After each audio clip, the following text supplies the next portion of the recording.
My name is Isabelle Hart. I'm 31 years old, and I live in Denver. 8 months ago, I sent out my wedding invitations printed on handmade paper, sealed with wax, addressed by hand to every relative I loved. The venue was booked, the hotel reserved, the menu finalized. It was supposed to be simple, intimate, and joyful. Then, 2 months ago, my younger sister Chloe announced she was getting married too on the very same day. She called it a coincidence, said it was destiny, and my parents agreed. Last night, my phone lit up with a message from my mother. "Your sister's wedding is the family's priority. We can't come to yours." Just like that, not a call, not a question, just a decision made without me. I stared at the screen, felt that familiar tightness in my chest, and typed 2 words back. "That's fine." They thought I accepted it quietly. What they didn't know was that I already had a wedding they knew nothing about, in a place they had never seen, and with people who would soon show them what real family means. They had no idea what kind of wedding I was planning or who would actually show up.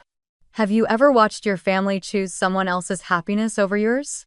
When I look back, I can trace everything to the quiet beginnings of favoritism that bloomed long before I even had the words to name it. In our house, Chloe's laughter was the sun, and everything else orbited around it. Every birthday, every Christmas, every graduation somehow ended up being about her. If she aced a dance recital, the house filled with balloons and champagne. If I won a science fair, I got a tired smile and a reminder not to stay up too late next time. I still remember my 8th birthday. I had asked for a small cake shaped like a star because I loved astronomy. But when the day came, the cake was pink, covered in ballet slippers. "Your sister already had the mold," Mom said, as if that explained everything. I blew out the candles quietly while Chloe twirled beside me, showing off the tutu she got for helping plan my party. It was always like that. The storyline of our family was written in Chloe's handwriting. Every Christmas morning, her gifts were wrapped in gold foil, lined up perfectly under the tree. Mine were fewer, simpler, practical. Socks, notebooks, a used paperback or two. When I got into the school orchestra, Dad congratulated Chloe for being such a great influence. And when she tripped during a performance, the whole family rushed to comfort her as if the world had ended. I sat in the audience, clapping softly, invisible. The older I got, the sharper those small moments became. At 15, I brought home my first report card full of A's, thinking maybe, just maybe, this would make them proud. Mom glanced at it, smiled faintly, and said, "You're lucky, sweetheart. Some kids have to work so hard. Chloe's just gifted that way." That word lucky burned more than any insult. It made my effort feel accidental, undeserved. Chloe, on the other hand, was born for greatness. She never had to prove anything. I learned early that love in our house came with conditions, and one of them was being Chloe. But the moment that never left me happened one quiet night when I was 16. I was cleaning out the living room drawers and found a thick family photo album. Page after page, I saw Chloe's milestones, her first dance class, her prom, her smiling face surrounded by family. I flipped further back and found one old picture. I remembered a family portrait from a summer trip to Yosemite. I remembered standing awkwardly next to Mom, hair windblown, eyes squinting from the sundae. But in the album, that photo looked different. The edge had been trimmed. My shoulder was there, but my face was gone. Someone had literally cut me out to make the frame neater, Mom explained when I asked. I didn't cry, but something inside me cracked quietly, like glass under pressure. It wasn't just about the photo, it was about being edited out of my own family. From that night on, I stopped expecting to be seen. I stopped waiting for applause, stopped hoping for fairness. I poured myself into books, machines, and anything that didn't require permission to exist. I would fix broken radios, rewire lamps, build little circuits just to see something light up, because at least those things reacted. At least they noticed when I tried. Chloe, meanwhile, danced through teenage years like she was made of sunlight. She could do no wrong. If she came home past curfew, Dad laughed it off. At least she's social. If I did the same, I was lectured for an hour about responsibility. Looking back now, I realize our parents didn't just favor Chloe, they built their entire identity around her perfection. She was their mirror, their proof of success, the child who validated their efforts. I, on the other hand, was the background, the practical one, the convenient daughter. And convenience, I learned, is a fragile kind of love. It disappears the moment you become inconvenient. There's a photo I keep tucked away, one that still feels like a metaphor for everything that came after. It's from Thanksgiving when I was 17. The whole family sits around the dining table, everyone smiling, leaning toward each other. The turkey in the center, candles glowing. And at the edge, there's an empty chair beside Chloe. My chair. I remember I was the one taking the picture because Mom said, "You're good with cameras. Let's get one where everyone looks nice." They never took another shot with me in it. That image stayed in my head for years. A perfect family, one missing seat. Even now, when I think of that empty chair, I understand what it meant. It wasn't about that one dinner, it was about a pattern. I was the daughter they loved when it was easy, the daughter they remembered when there was room. And when life got crowded, when Chloe wanted more attention, when convenience dictated choices, I was quietly pushed aside. No shouting, no cruelty. Just omission.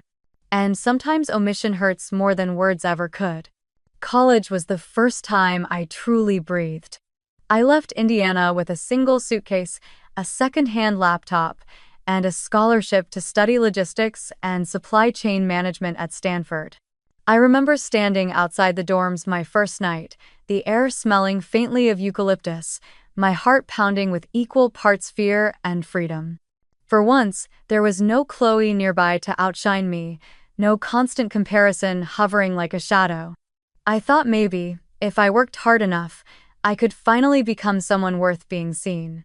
I worked 2 part-time jobs, one at the campus library, another helping a professor catalog freight data just to afford meals and textbooks. Some nights I'd fall asleep at my desk, fingers still resting on the keyboard. It was exhausting, but it was mine. Every late shift, every cheap coffee felt like a small rebellion against the life I had left behind.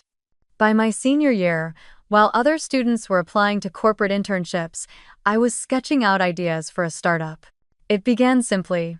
Hospitals were losing millions due to broken delivery chains for medical equipment. What if there was a system that could track every shipment in real time and reroute supplies before shortages hit? I called it MedRoute, just a concept on paper at first. My classmates laughed at the idea that a 22-year-old without investors or family connections could build something like that. But I didn't need belief. I needed a challenge. The first 2 years were brutal. I lived out of a shared apartment in San Jose, eating instant noodles while negotiating contracts with suppliers over patchy Wi-Fi. I maxed out credit cards, borrowed from friends, and coded until my wrists ached. There were days when I thought about quitting, especially when our first pilot project collapsed, and I had to lay off half the small team I'd built. But quitting felt too much like repeating my old role. The girl who disappears quietly when things get inconvenient. I refused to vanish again. Then came the pandemic. Hospitals were desperate, supply lines fractured, and MedRoute's tiny system suddenly became essential. We could see, on a live dashboard, where PPE was needed, which trucks were delayed, how to redirect oxygen tanks before they ran out. In one chaotic spring, everything changed. Within months, 10 hospital systems signed on. Within a year, 50. Investors flooded in. I barely slept, but it was the kind of exhaustion that tasted like purpose. When Forbes listed me under 30, I didn't tell my parents right away.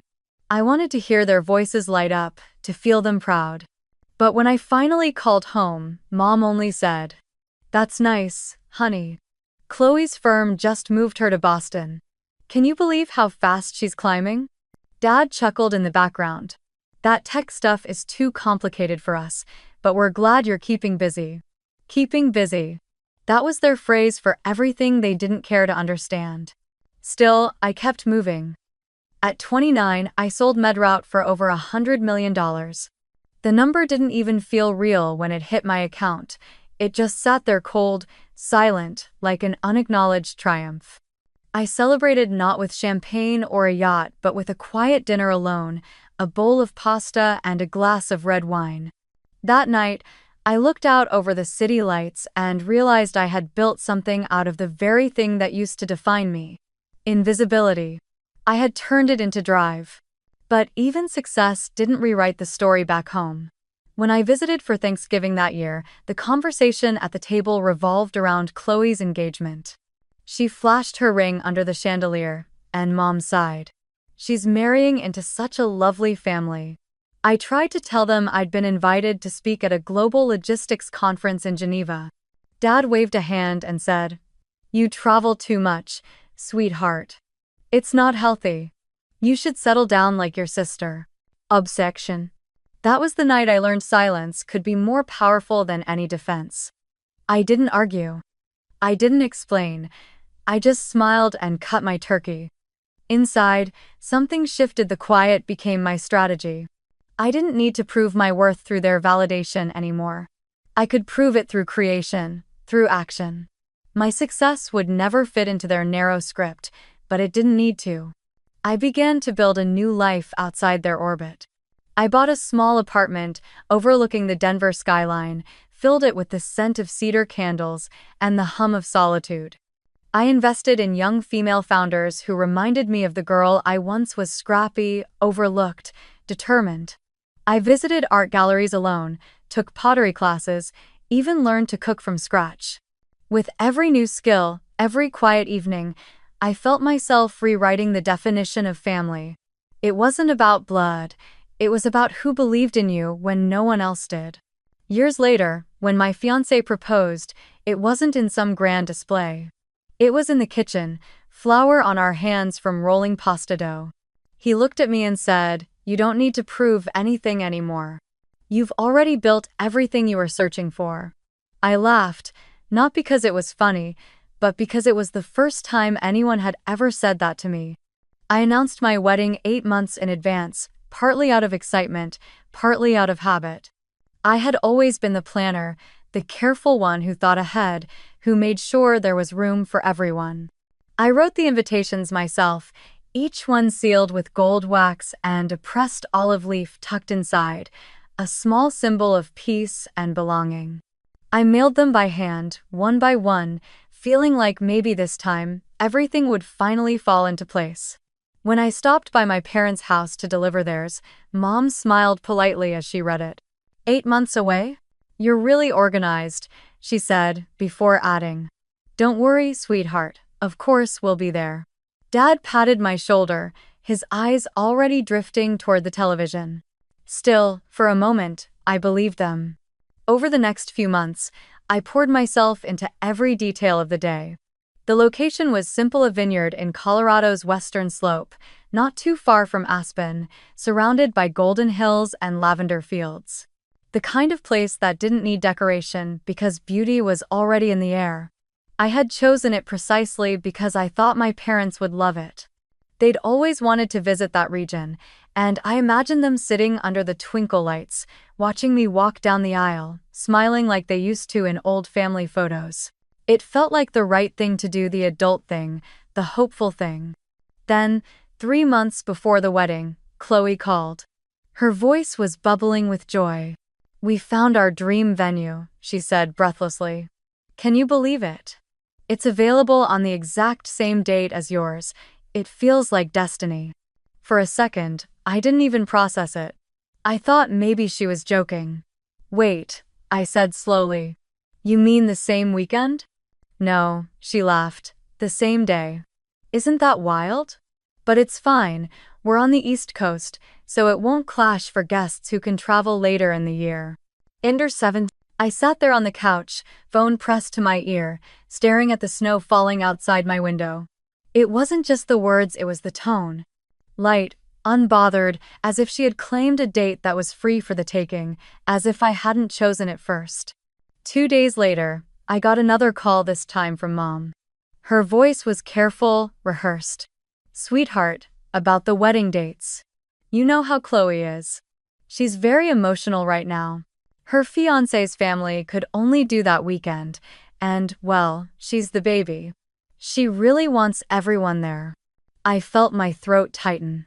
"So, what are you saying?" Mom sighed softly, as though she were the one being wronged. "We just think it might be easier if you reschedule.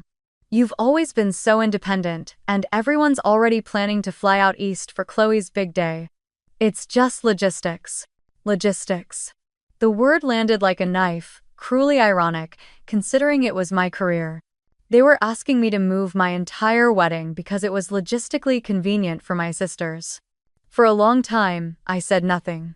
The silence stretched so long that Mom began to fill it with excuses. "You know how hard it is for your father to take time off. It's just one date. Chloe's already booked her band." I finally said, very quietly, "I told you my date first, Mom. You promised you'd be there." There was a pause, the kind of pause that carries a lifetime of hierarchy in it. Then she replied, "Sweetheart, Chloe's situation is different. Her fiancé's family has influence. It's not about choosing sides, it's just easier this way." And there it was again, the same sentence dressed in different clothes. "It's easier." That phrase had followed me since childhood, always justifying every small exclusion. It was easier to skip my award ceremony. Easier to forget my birthday when Chloe had a recital. Easier to pretend my achievements didn't exist because they didn't fit their story. That night, I called my father. His voice was quiet, almost apologetic. "Izzy, you know how your sister gets. If we don't go, she'll take it personally. You've always been the strong one. You can handle this." I wanted to laugh. Handle it, as if handling neglect was some kind of inherited skill. As if years of being overlooked made me responsible for their comfort. But instead, I said nothing. I just listened to his voice fade into the static, nodding as if I agreed, though he couldn't see me. When the call ended, I sat for a long time in the dark, the glow of my engagement ring catching the light from the window. A symbol of love, yes, but also a mirror of clarity. I realized I was waiting for something that would never come. My parents would always choose the path of least resistance, and that path had Chloe's name carved into it. I didn't cry. I didn't scream. I didn't text anyone in anger. I simply opened my laptop and looked at my wedding guest list, 200 names, from family to friends to mentors. And as my eyes drifted over each one, a thought formed, quiet and steady. If they always choose Chloe, let them. I wouldn't beg. I wouldn't compete. I would let everyone choose for themselves. In that moment, something inside me solidified, not bitterness, but resolve. I thought about every time I'd been edited out of photos, every empty chair that bore my absence, every time "it's easier" had been used as a shield for cruelty. And I decided that this time, I would no longer wait for a seat at their table. I would build my own and see who had the courage to sit with me. I bought the villa in Tuscany almost by accident, or, at least, that's how it felt at the time. It was a listing I had saved months before, back when I was just daydreaming about peace. But the night my parents told me to reschedule my own wedding, I opened that same page again. The screen glowed softly in the dark. Val d'Orcia, Siena, 42 acres. Olive groves, vineyard. Stone villa, restored. The photos looked like something from another lifetime. Gold light spilling across rolling hills, a red-tiled roof glowing at sunset, cypress trees tracing the road like guardians. I stared at the images for hours until one thought formed so clearly it felt like a pulse. If they won't come to my table, I'll build my own here.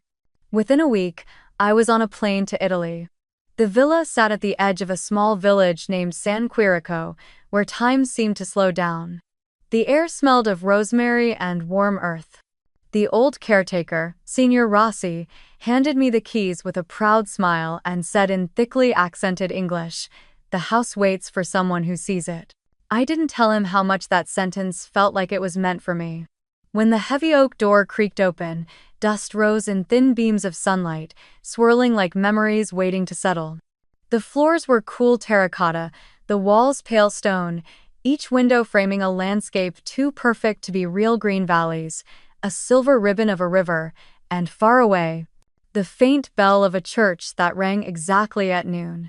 I walked through every room barefoot, touching the rough walls, the wooden beams, the cold brass handles that still carried the chill of centuries.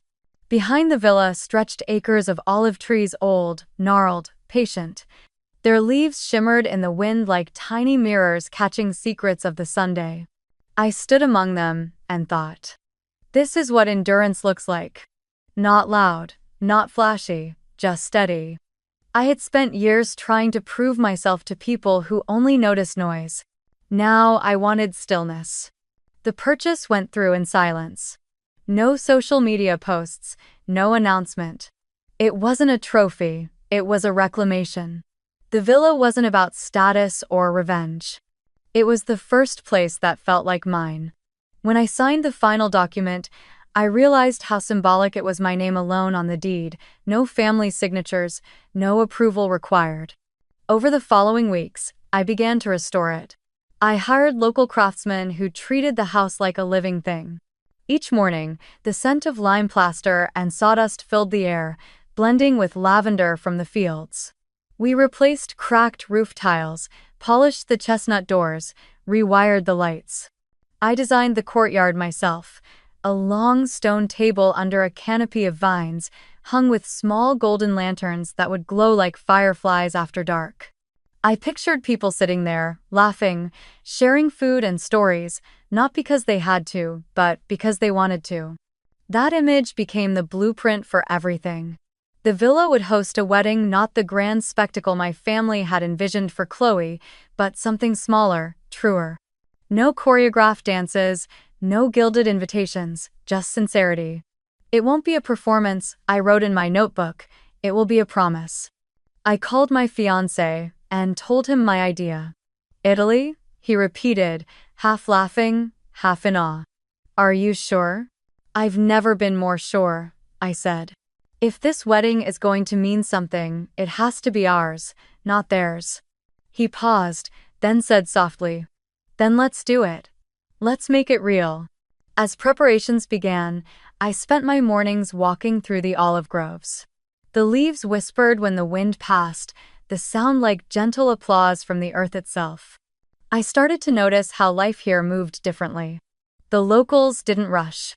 They believed good things took time, bread rising, wine aging, trust growing. Every sunset felt like forgiveness, each dawn like a second chance. In the evenings, I would sit on the terrace overlooking the valley, sketching ideas for the wedding layout. The long table would stretch from the courtyard to the first row of olive trees, wrapped in white linen, decorated with candles and simple wildflowers. I wanted the day to feel like an embrace, not a show. I imagined laughter echoing through the hills, music soft enough that you could still hear the wind through the branches. There would be no hierarchy, no family tables set apart. Everyone would sit together, friends, cousins, grandparents, because love shouldn't have categories. Sometimes, when the builders had gone home and the sky turned from gold to violet, I would walk alone through the villa, touching the cool stone walls and feeling the history hum beneath my fingertips. I thought about how much of my life had been spent chasing approval that never came, trying to earn a love that was always rationed. Here, there was no need. The villa accepted me without conditions. It didn't ask me to be easier or quieter or more like Chloe. It simply stood, ancient and open, as if saying, you belong here. One evening, as the first lights flickered across the valley, I poured a glass of Chianti and sat at the long table that had just been finished. The wood was warm from the day's Sunday. I set a single plate, a candle, and a sprig of olive branch beside it. It wasn't a dinner, it was a declaration. I whispered to the empty chairs. This is where the story changes. Somewhere deep inside, the hurt of being forgotten began to loosen. For the first time, the silence didn't feel lonely, it felt sacred. The olive trees swayed gently, and their shadows moved like a slow dance across the courtyard. I could almost hear their voices, steady, timeless, reminding me that peace doesn't come from being chosen, it comes from choosing yourself. That night, before going inside, I looked back one last time at the glowing villa and thought, let them have their grand ballroom, their staged perfection. I didn't need chandeliers or applause. I had light from the sky, warmth from the earth, and enough courage to build something of my own. The next morning, I would begin sending invitations again, this time, to the people who truly mattered. The ones who had always seen me, even when my own family didn't.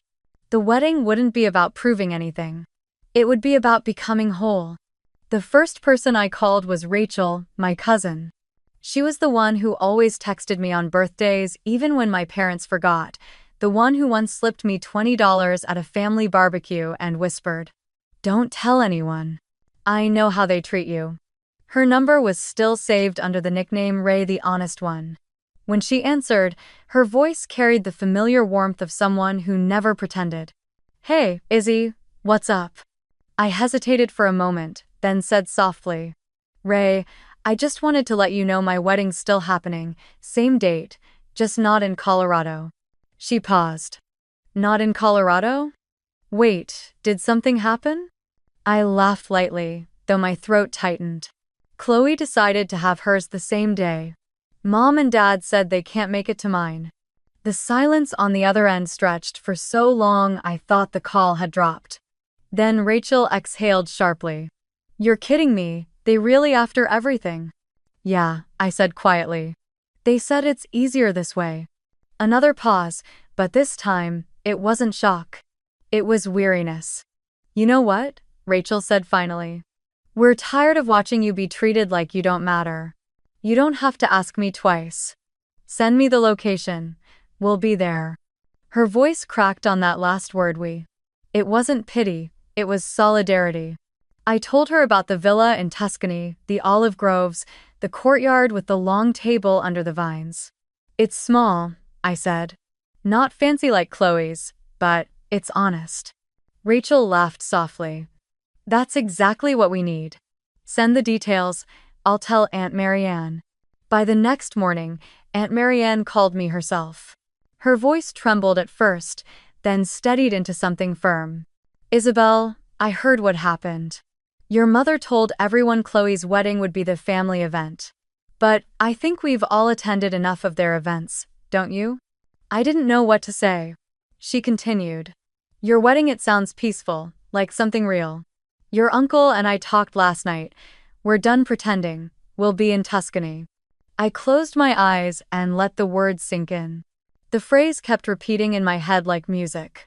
"We'll be in Tuscany."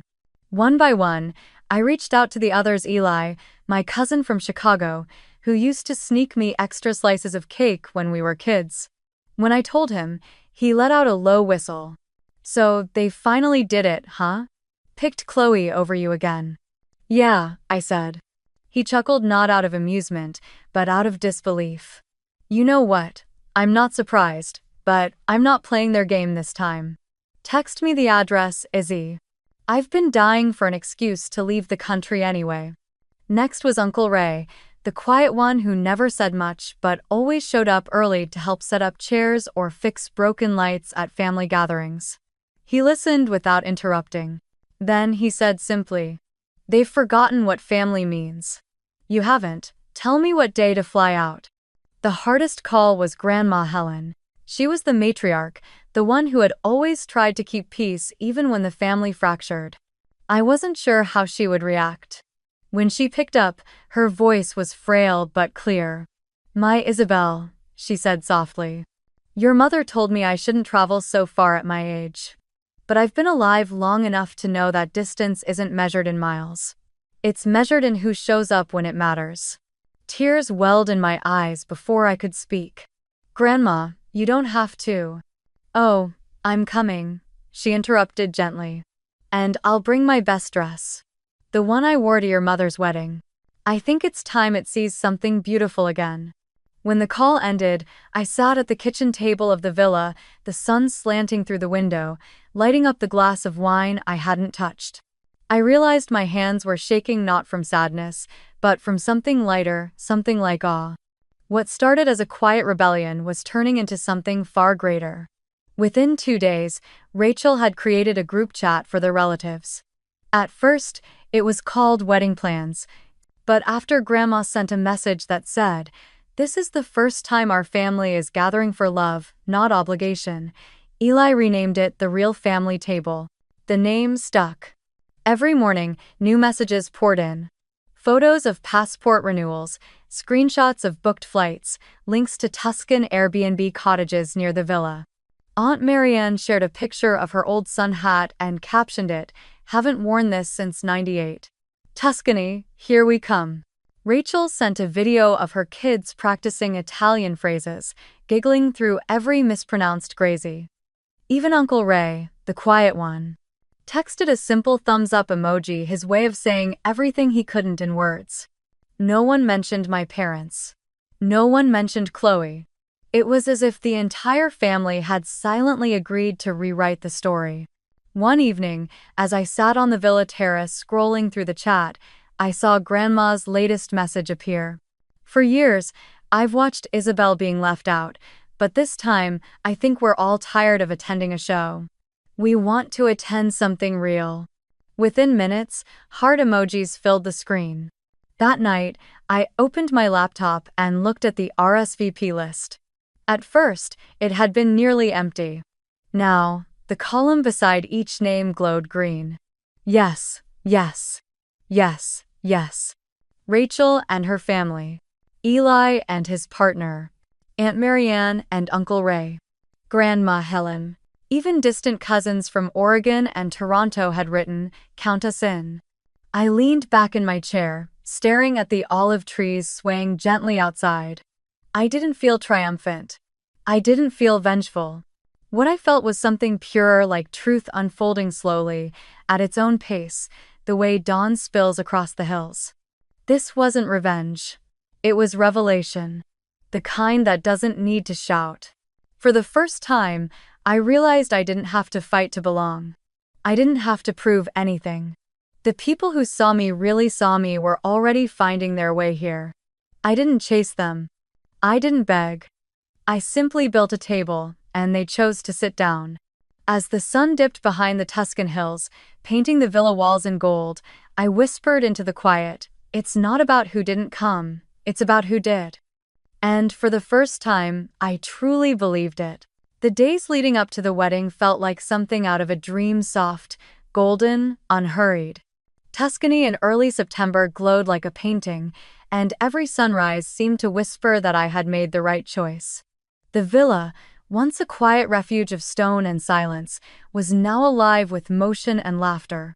Workers moved through the courtyard, hanging garlands of ivy and grape leaves across the trellis. A long wooden table stretched beneath the vines, its surface polished smooth and warm in the sunlight. When I ran my hand along it, I thought of all the years I had been given no seat at the table and how this one was finally mine to build. The air was filled with small, beautiful sounds, scissors snipping stems, chairs scraping softly against the flagstone, the faint hum of a guitar being tuned by a local musician. Signora Lucia, the chef from the nearby village of Pienza, arrived every morning at dawn with a basket of ingredients fresh from the market.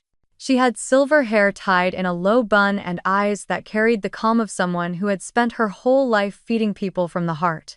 The first morning she stepped into my kitchen, she looked around, touched the marble counter, and said in her lilting Italian English, "This place, it is alive again."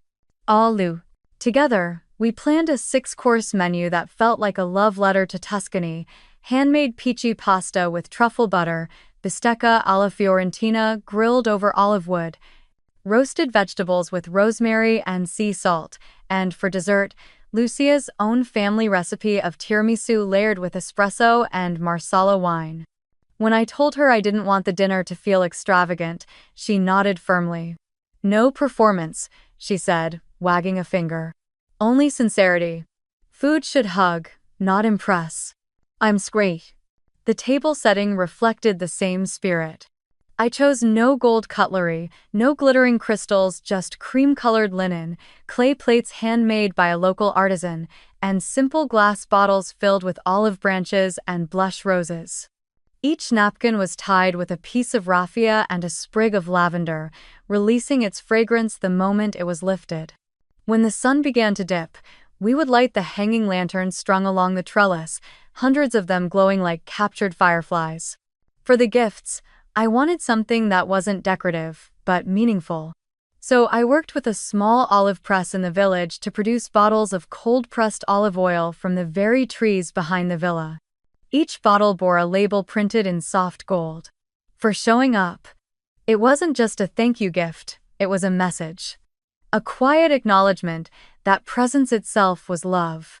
Late one night, I sat by the kitchen table, surrounded by small cards and envelopes. On each one, I wrote by hand. "You're not just invited, you're seen." My handwriting wasn't perfect, but maybe that was the point. It was human. I wanted each guest to hold something that felt like a heartbeat, a piece of truth they could take home. As the week went on, the villa transformed. The courtyard smelled of fresh herbs and rain-soaked stone. Florists from Montepulciano arrived with buckets of pale pink and cream roses. They worked in silence, weaving the blooms into arches and garlands while Italian folk music played softly from a portable speaker. When they finished, they left behind not just flowers but a sense of reverence, as if they understood this wasn't just a wedding. It was healing made visible. One afternoon, I stood at the edge of the vineyard while the workers tested the music system. A violinist played a few notes, the sound floating gently over the hills, blending with the buzz of bees and the rustle of olive leaves. The sunlight poured across the land in thick golden waves, and the grapes glistened like small jewels on their vines. I took a deep breath, and for the first time in months, the air didn't taste like tension. It tasted like peace. Inside, Lucia and her assistants were already preparing for the rehearsal dinner. The smell of garlic and butter drifted through the open windows, mingling with the laughter of the staff. I walked past the kitchen and heard Lucia giving instructions in a tone that was both stern and loving. "Slowly, slowly," she said to one of the young cooks. "The secret is patience, like love." Do. Outside, the carpenters were setting up the final touches, a small wooden platform for the musicians, a makeshift bar with local wines, and an arched entryway draped in olive branches and white cloth.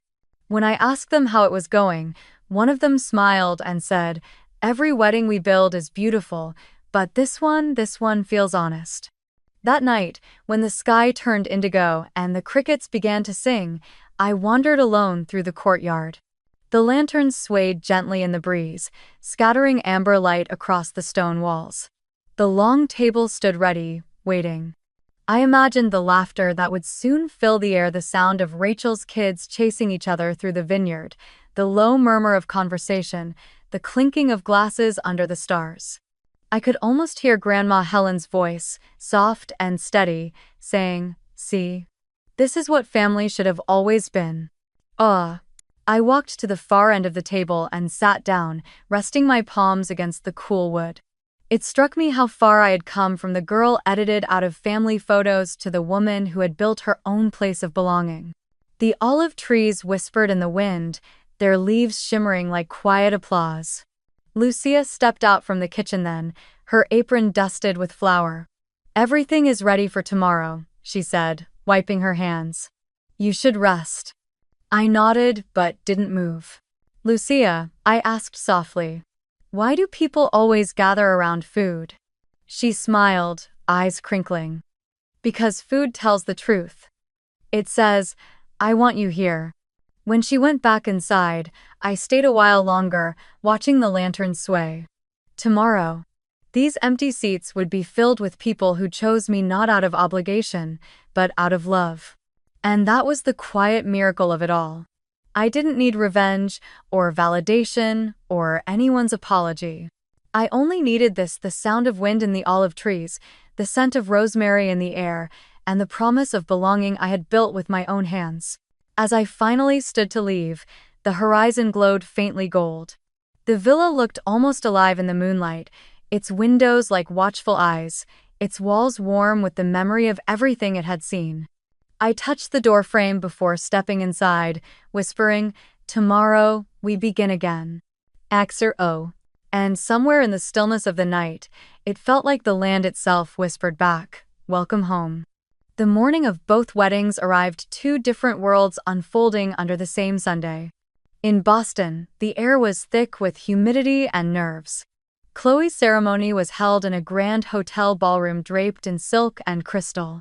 But as guests began to file in, the air felt strangely hollow. The rows of chairs near the front sat half empty, the chatter subdued. The wedding planner fidgeted with her clipboard, whispering into her earpiece, "Are we missing a bus?" But there was no bus. There was just absence, quiet, undeniable, spreading through the room like fog. At the entrance, Mom stood in a pale lavender dress, her smile brittle. She kept checking her phone between polite greetings, pretending not to notice how many familiar faces weren't arriving. "Maybe flights got delayed," she murmured to Dad, who adjusted his tie and nodded stiffly. But the truth pressed against them like a shadow. No one was coming. Inside, Chloe fanned herself nervously, her makeup already beginning to smudge. "Where's Aunt Marianne?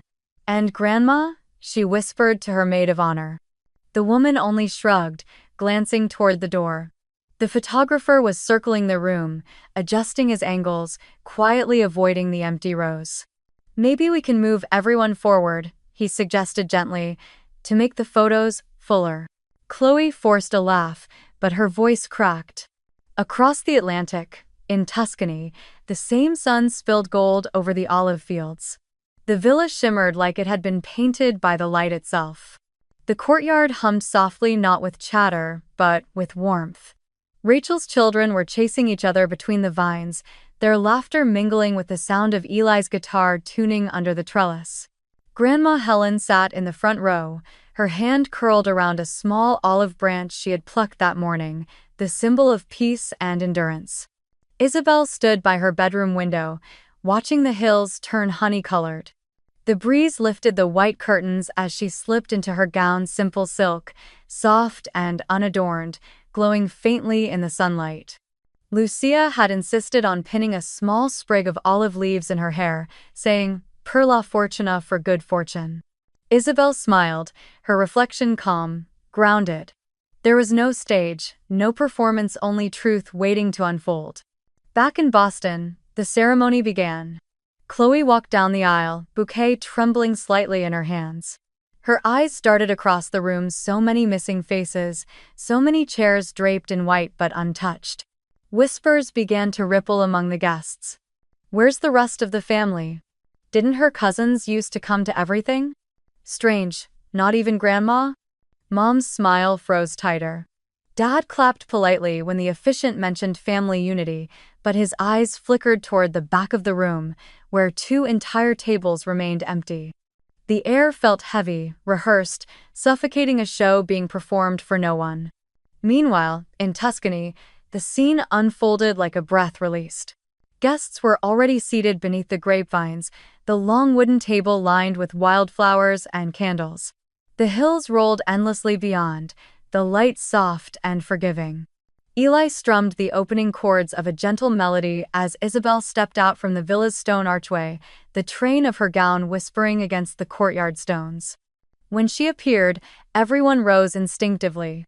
Grandma stood, holding her olive branch aloft, tears glinting in her eyes. Rachel clasped her hands to her chest, whispering, "She did it."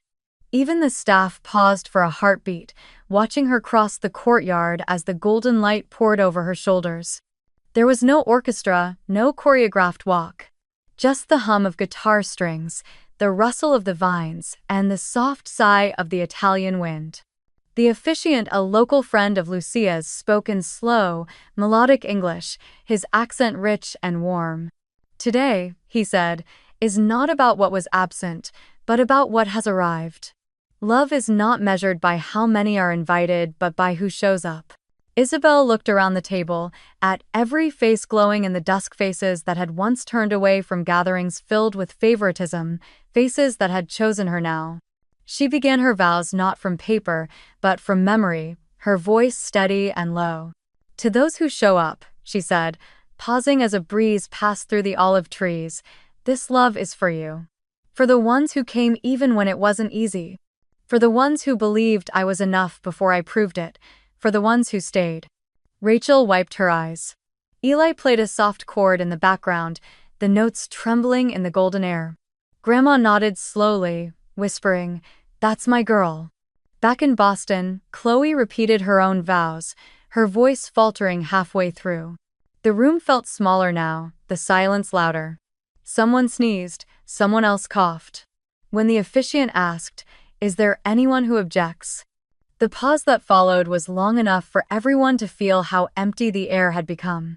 The photographer took rapid shots, cropping out the blank chairs, his finger twitching as though trying to erase the truth. Afterward, during the reception, Mom forced laughter as she greeted acquaintances. "Oh, Isabelle. She's having something small out of state. You know how she is private." Dad poured himself a second drink before the first was done. Chloe sat stiffly beside her new husband, trying not to notice the vacant tables, the murmurs, the way people's smiles didn't reach their eyes. And then, as the night deepened, phones began to buzz. One after another.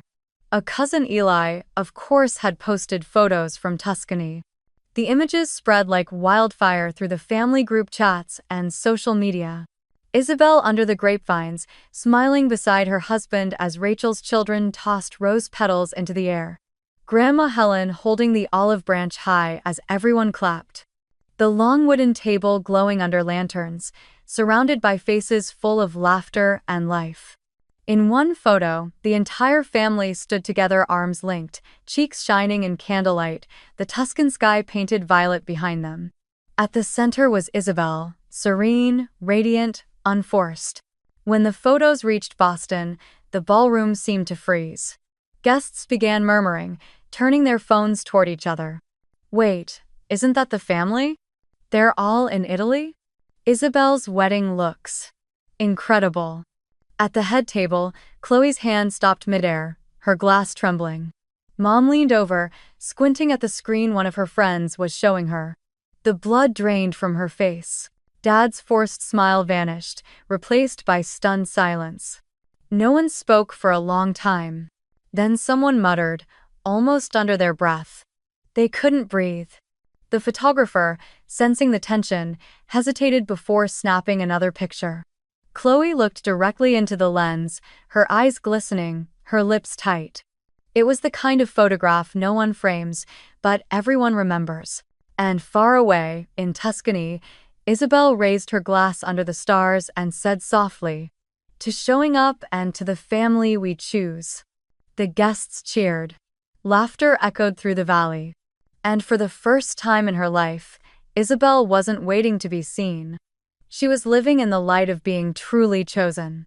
The morning after the wedding, the Tuscan sun rose slow and golden over the valley, brushing the villa walls with light like a gentle promise.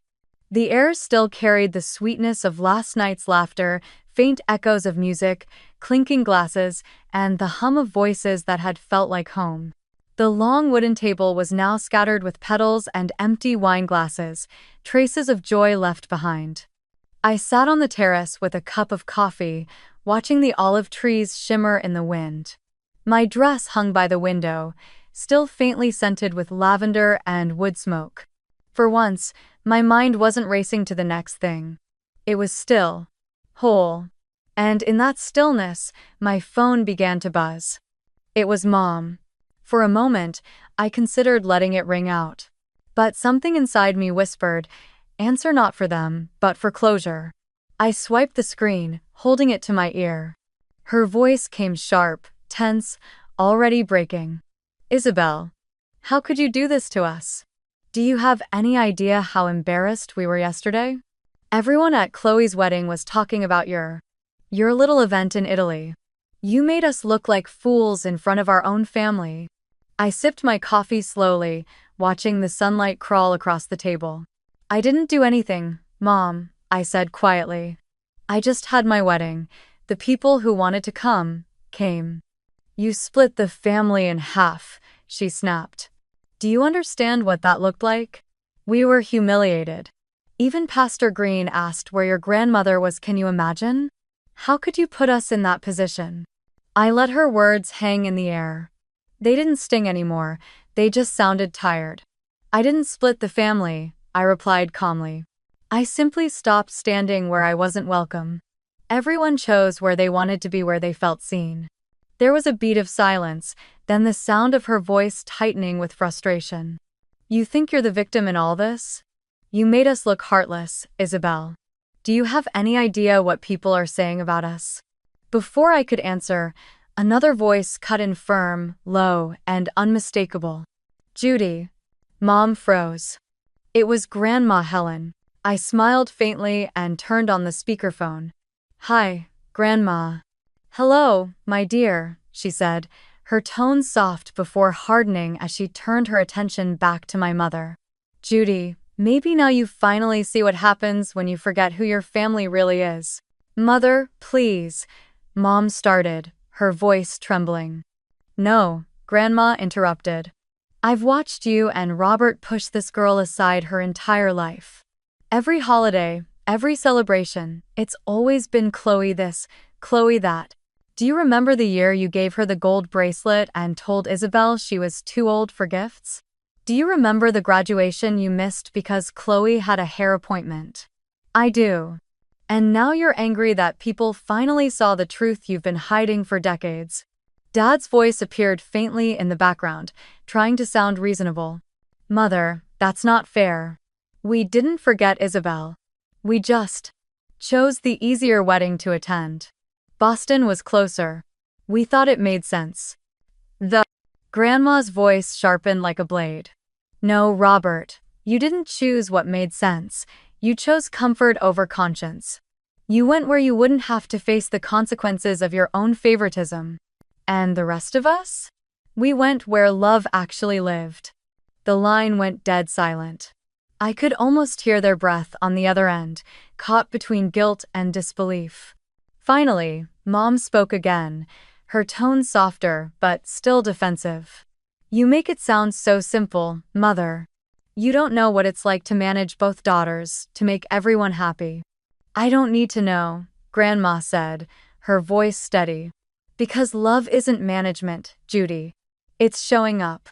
And last night, for the first time in years, I saw what family looks like: laughter, music, joy, not perfection, not appearances. Just truth. No one spoke after that. The silence was almost heavy, but cleansing. I looked out at the horizon, at the olive trees swaying under the morning light, and said quietly, Grandma's right. I didn't do this to make anyone look bad.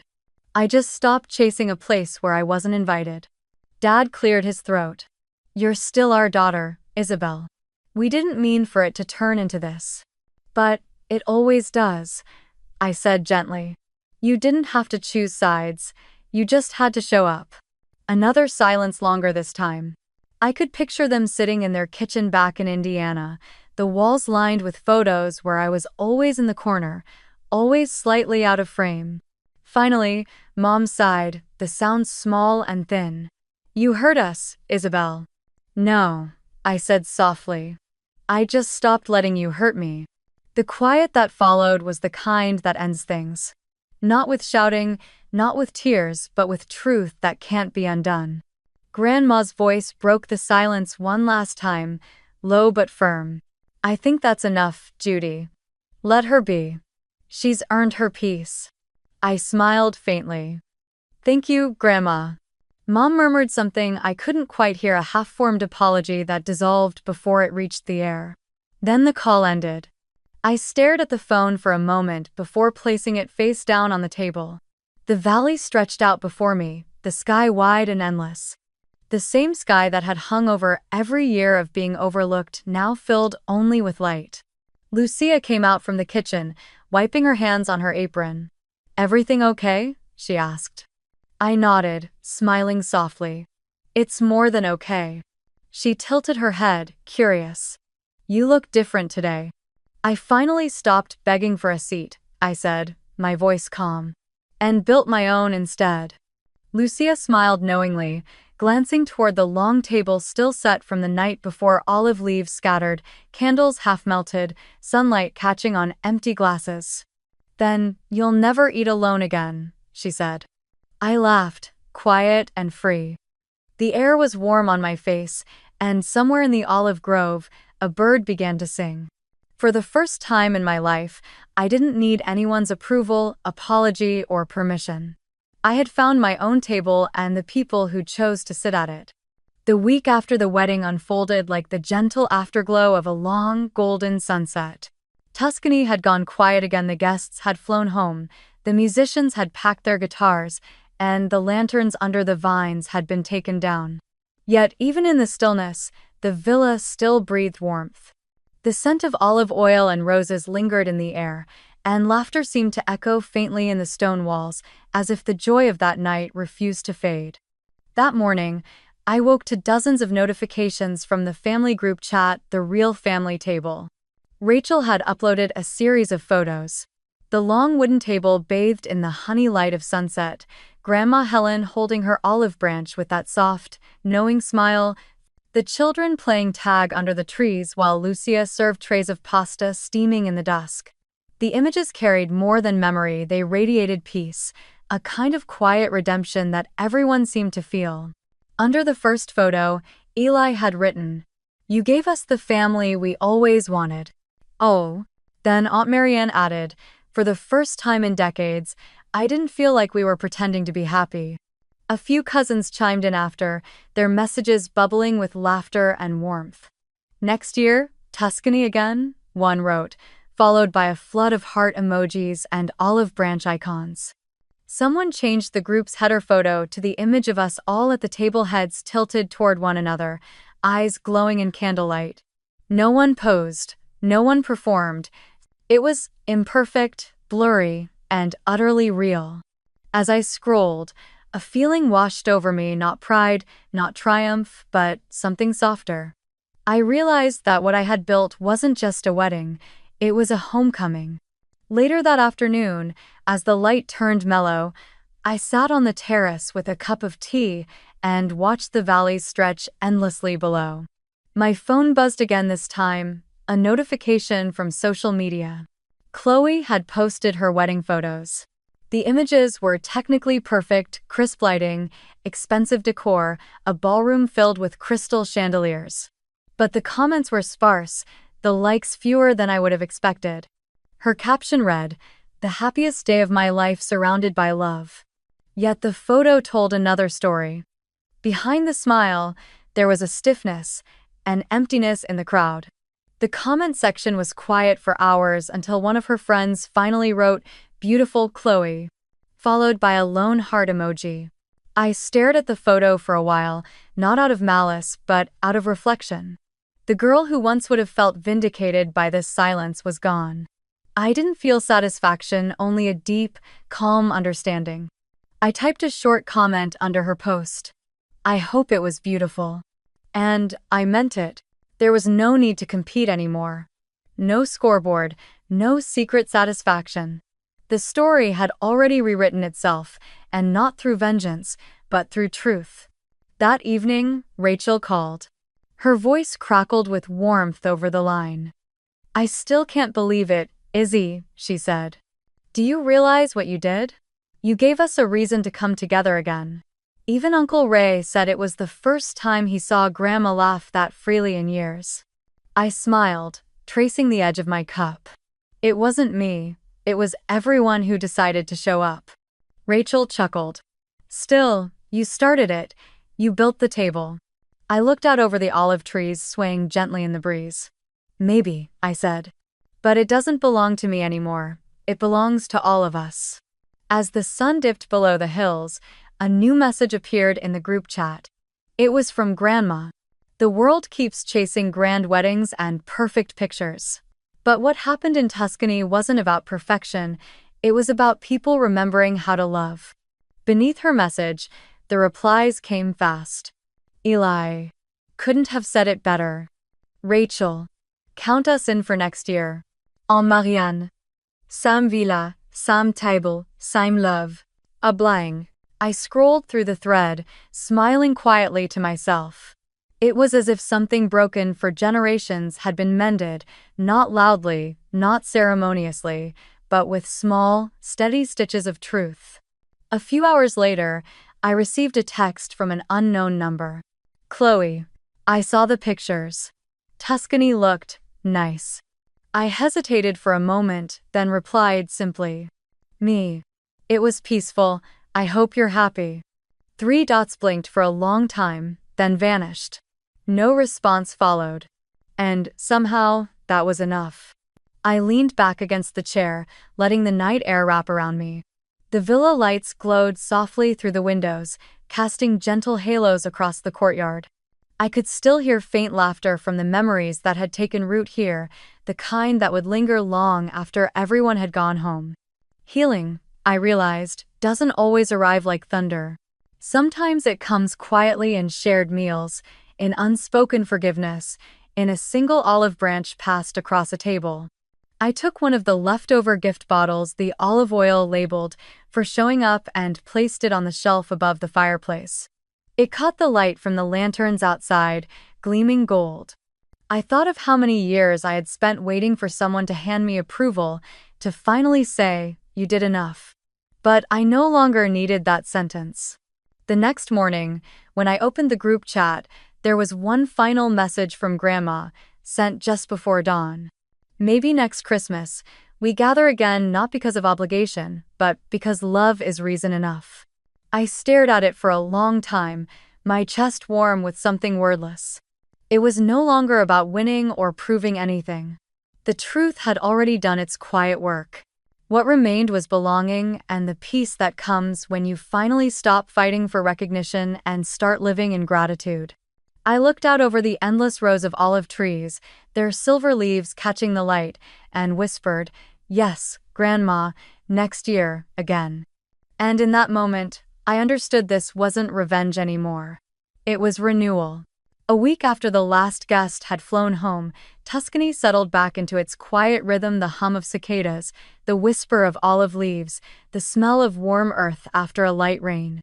The laughter that had filled the villa was now memory, but it lingered gently, like the echo of a beautiful song that didn't quite want to end. That evening, I lit a few candles in the courtyard, no music, no decorations, just soft light, a simple meal, and 3 empty plates set across from mine. When I had sent the message inviting my parents and Chloe, I hadn't expected a reply. But to my surprise, that morning, Mom texted, "We'll come." The words were short, cautious but real. Now, as the sun sank over the hills, I saw their car winding up the gravel road. My chest tightened, not with fear, but with something heavier, the weight of years unspoken. When they stepped out, the air felt fragile, as if the whole valley was holding its breath. Dad gave a small, uncertain nod. Mom looked around the courtyard, her eyes flickering over the olive trees, the lanterns, the table. "It's beautiful here," she said quietly. Chloe stood behind them, dressed simply, no trace of the practiced glamour she once carried. Her eyes met mine, unsure, but not hostile. "Come in," I said softly. "Dinner's ready." We sat down at the long wooden table. I poured the wine Chianti, deep red like the sunset fading behind us. The silence stretched at first, filled only by the sound of cutlery and the faint rustle of wind through the vines. The candlelight danced across their faces, familiar, aged, and yet somehow new. Finally, I spoke. My voice came steady, almost gentle. "I didn't do this to humiliate you," I said. "I just needed to know who would show up for me." Mom's eyes glistened instantly. She set down her fork, her voice trembling. "Isabelle," she whispered, we were wrong. We thought we were doing what was right for the family, what made things easier. But the truth is, we just didn't want to face how much we'd hurt you." Her hands shook as she reached for her glass. "You've always been the strong one. We told ourselves you didn't need us, that you'd be fine no matter what. But watching that video from Tuscany, seeing Grandma, the cousins, everyone together, I realized something. You were never strong because you wanted to be. You were strong because we left you no choice. The words broke something open inside me, not anger, not vindication, just an ache that had been waiting for years to exhale. Dad cleared his throat, his voice low. Your mother's right, we failed to see you, Izzy. Every time you achieved something, we brushed it aside because we didn't understand it. And when Chloe announced her wedding, we thought you'd understand again. He sighed, eyes heavy. But understanding isn't the same as love. For a long moment, no one spoke. The candles burned lower. I could hear the faint chirp of crickets rising from the vineyard. Then Chloe finally looked up. Her voice was barely a whisper. I didn't mean to hurt you, she said. I just wanted to be seen too. You always seemed so composed, so untouchable, and I thought if I had the bigger wedding, maybe for once everyone would look at me. Her eyes filled with tears. I didn't think they'd choose you over me. I didn't think they'd leave. I reached across the table, my fingers brushing the olive branch centerpiece. They didn't choose against you, Chloe, I said quietly. They chose love. The kind that doesn't need a stage. She looked down, nodding slowly, her tears falling soundlessly onto the tablecloth. For the first time in what felt like forever, there was no wall between us, just truth, laid bare and trembling, like light breaking through old cracks. We didn't talk much after that. We didn't need to. The meal became a quiet communion, the clink of glasses, the soft scrape of forks, the air shifting from tension to tenderness. The wine softened everything it touched. When Mom finally reached across and took my hand, she didn't say I'm sorry, she just held on. And that, somehow, was enough. After dessert, as the candles flickered lower, I stood and walked to the empty chair at the far end of the table. From the basket beside it, I took a small olive green ribbon, the same one I had tied around the guests' gift bottles, and wrapped it around the chair's backrest. The fabric shimmered softly in the candlelight. Mom watched, her eyes questioning. What's that for? I smiled faintly. For the girl who once waited to be chosen. Oh. For a moment, no one moved. Then Grandma's words from the call a week earlier echoed in my mind. Love isn't management, it's showing up. I looked at my family, the mother who had finally learned to listen, the father who had put down his pride, the sister who had found the courage to admit her fear, and felt something gentle settle in my chest.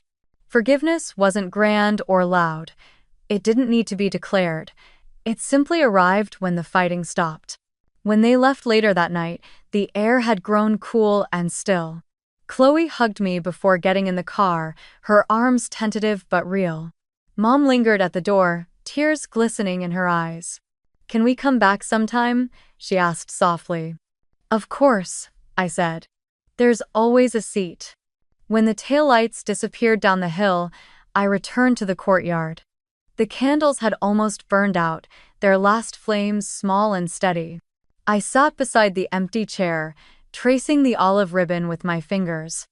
Above me, the stars shimmered like scattered salt, and the scent of the olive trees drifted through the air. I closed my eyes and whispered into the quiet, you don't need to fight for a seat at someone else's table. Build your own and let the right people find their way to it. The night answered in silence, soft and infinite. The ribbon swayed gently in the breeze, not as a reminder of pain, but as a symbol of peace. And for the first time in my life, I didn't feel like the girl left out of the picture. I was the one holding the frame.